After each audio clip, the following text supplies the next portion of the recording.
அஸ்ஸலாமு அலைக்கும். Welcome to fans kitchen. இன்றைக்கி ஒரு கப்பு ரவையையும் 1/4 கப்பு கோதுமை மாவு மட்டுமே வச்சு டிஃப்ரெண்ட்டாக ஜூஸியான ஸ்வீட்டு ஈஸியாக எப்படி செய்கிறதுன்னு பார்க்கலாம்.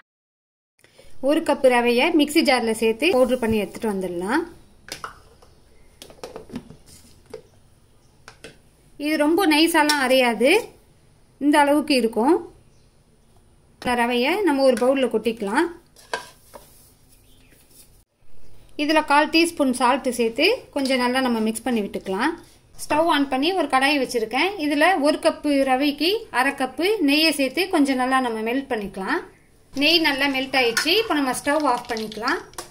இந்த நெய்யிலிருந்து ஒரு 1/4 கப்பு நெய் மட்டும் நம்ம எடுத்துக்கலாம். நம்ம அரைச்சி வச்சுருக்கக்கூடிய ரவையில் சேர்த்துக்கலாம். நல்லா நம்ம முதல்ல மிக்ஸ் பண்ணி விட்டுடலாம்.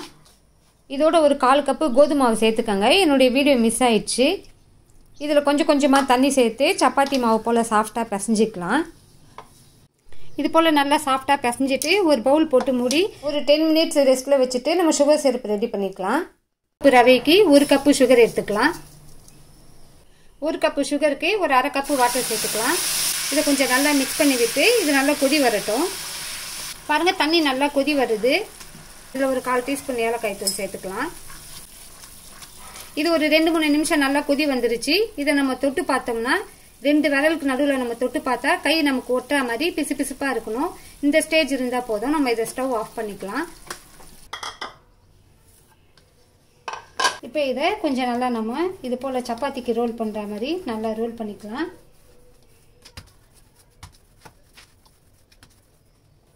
இப்போ இதை சின்ன சின்ன உருண்டையாக நம்ம கட் பண்ணிக்கலாம்.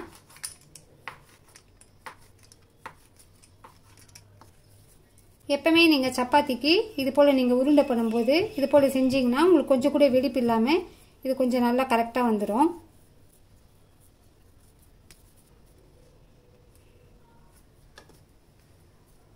இப்போ இதை கொஞ்சம் நல்லா அகலப்படுத்திட்டு இப்போ இதை சப்பாத்தி போல் நல்லா தேய்ச்சிக்கலாம்.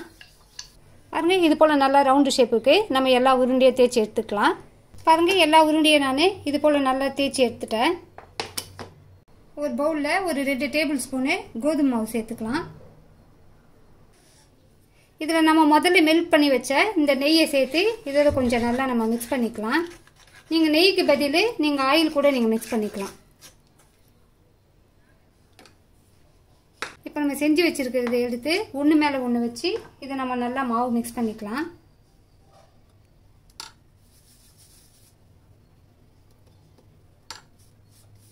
நீங்கள் எல்லா பக்கமும் நல்லா ஸ்ப்ரெட் பண்ணி விட்டுருங்க.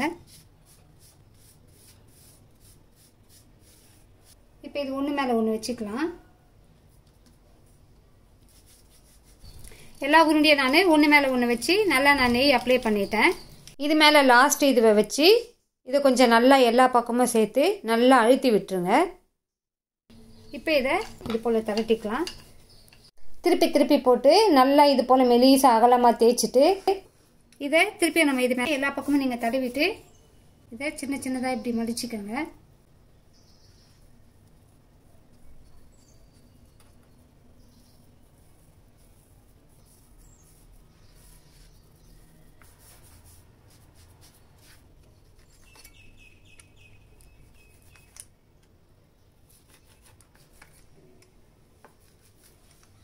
பாருங்கள், நான் எத்தனை இது கட் பண்ணியிருக்கேன் பாருங்கள். இந்த அளவுக்கு நீங்கள் நல்லா மெலிசாக கட் பண்ணிக்கோங்க. இதை கொஞ்சம் நல்லா நீங்கள் ஒட்டி விட்டுருங்க. இதை கொஞ்சம் நல்லா அழுத்தி விட்டுட்டு இந்த கார்னர் பகுதி இருக்குது இல்லைங்களா, இந்த கார்னர் பகுதியை நம்ம இது போல் கூராக செஞ்சிடலாம். இந்த கார்னர் பகுதி இருக்குது இல்லைங்களா, இந்த கார்னர் பகுதியை நம்ம கொஞ்சம் கூராக செஞ்சிடலாம். கூராக செஞ்சுட்டு இதை நீங்கள் வெளிப்பக்கமாக இப்படி மடிச்சிங்கன்னா உங்களுக்கு லேயர் உங்களுக்கு மறைஞ்சிரும். இது இப்படி பண்ணுங்க. நீங்கள் இப்படி செஞ்சுருங்க.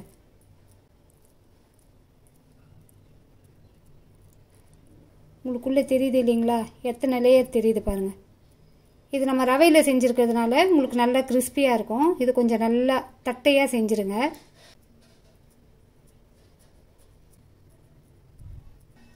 இது உங்களுக்கு ரொம்ப கனமாக போட்டுட்டிங்கன்னா அது ஹார்டாக போயிடும். அதனால் இது போல் நல்ல மெலிசாக பாருங்கள். நான் எவ்வளோ மெலிசாக போட்டிருக்கேன் பாருங்கள். இது போல் கொஞ்சம் நல்லா நீங்கள் மெலிசாக செஞ்சுக்கோங்க. ஃப்ரை ஆகிறது உங்களுக்கு ஈஸியாக ஃப்ரை ஆகிடும். சீக்கிரமாக அதே போல் சுகர் சிரப்பில் ஊறும் போதும் டக்குன்னு ஊறி இந்த சுகர் சிரப்பு ஃபுல்லாக நல்லா இதில் இறங்கிடும். மாஷால்லா பார்க்கவே நல்லா சூப்பராக இருக்குது பாருங்கள். நான் எல்லாத்தையும் செஞ்சுட்டேன். ஸ்டவ் ஆன் பண்ணி ஒரு பேனில் ஆயில் வச்சுருக்கேன். ஆயில் நீங்கள் ரொம்ப புகை வர அளவுக்கு இல்லாமல் மீடியம் ஃப்ளேமில் இருக்க மாதிரி பார்த்துக்கோங்க. இப்போ நம்ம செஞ்சு வச்சுருக்கக்கூடியதை இதில் போட்டுக்கலாம்.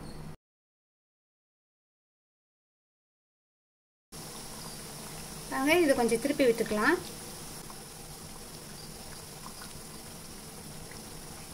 நம்ம செஞ்சு வச்ச சுகர் சிரப்பு ஆறிடுச்சுன்னா இது ஃப்ரை ஆகி முடிகிற ஸ்டேஜில் இதை கொஞ்சம் நம்ம சுகர் சிரப்பை சூடு பண்ணிக்கலாம். உங்களுக்கு சுகர் சிரப்பு சூடாக இருக்கும்போது இதுவும் சூடாக இருக்கும்போது இதில் சேர்த்திங்கன்னா தான் இது கொஞ்சம் நல்லா ஜூஸியாக உங்களுக்கு ஆகும். இல்லைன்னா சுகர் சிரப்பு பார்த்தீங்கன்னா இதில் இறங்காது. சப்போஸ் உங்களுக்கு இந்த சுகர் சிரப்பு கிறிஸ்டலைஸ் ஆயிடுச்சு அப்படின்னா இதில் இன்னும் கொஞ்சம் 1/4 டம்ளர் தண்ணி சேர்த்து நீங்கள் திரும்பவும் இதை பிசு பதத்துக்கு வர வச்சு நீங்கள் ஃப்ரை பண்ணி இதில் சேர்த்துக்கோங்க.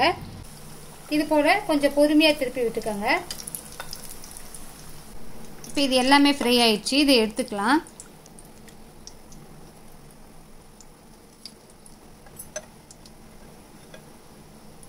பாருங்க, ஒன்று கூட பிரியவே இல்லை. எல்லாமே உள்ள நல்லா லேயராக எப்படி இருக்கு பாருங்க. நான் ஜூமில் காமிக்கிறேன்.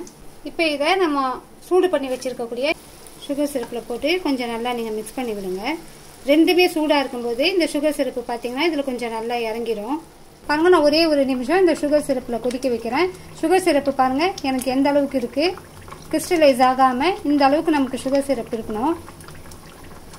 பாருங்க, ஒரு நிமிஷம் இது கொதி வந்தால் போதும். நம்ம ஸ்டவ் ஆஃப் பண்ணிக்கலாம். செகண்ட் டைம் ஃப்ரை பண்ணதையும் நான் இதிலே போட்டுடுறேன். இது ஒரு 1/2 அன் ஹவர் இதில் கொஞ்சம் நல்லா ஊறட்டும். இதை மூடி வச்சுட்டு ஒரு 1/2 அன் ஹவர் கழிச்சு நம்ம பார்க்கலாம். நம்ம ஸ்வீட் செஞ்சு வச்சு 1/2 அன் ஹவர்லேருந்து 1 ஹவர் கிட்ட ஆயிடுச்சு. ஓப்பன் பண்ணி பார்க்கலாம். அல்ஹம்துலில்லாஹ், நம்ம செஞ்சு வச்ச ஸ்வீட்டு சுகர் சிரப்பில் ஊறி நல்லா பார்க்கவே ஜூஸியாக இருக்குது. நம்ம சுகர் சிரப்பு செஞ்சு வைக்கும்போது எவ்வளோ அதிகமாக இருந்தது, இப்போ எவ்வளோ நல்லா ஊறி சுகர் சிரப்பு குறைஞ்சிருச்சு. என்னுடைய இந்த வீடியோ உங்களுக்கு யூஸ்ஃபுல்லாக இருந்ததுன்னா லைக் பண்ணுங்கள், கமெண்ட் பண்ணுங்கள், உங்களோட ஃப்ரெண்ட்ஸ் அண்ட் ரிலேட்டிவ்ஸ்க்கு ஷேர் பண்ணுங்கள். இது போல் யூஸ்ஃபுல் ரெசிபிஸ் வீடியோஸ் வேணும்னா என்னோட சேனலில் சப்ஸ்கிரைப் பண்ணுங்கள். இன்ஷால்லா நெக்ஸ்ட் வீடியோவில் நான் உங்களை மீட் பண்ணுறேன். அஸ்ஸலாமு அலைக்கும். தேங்க்யூ.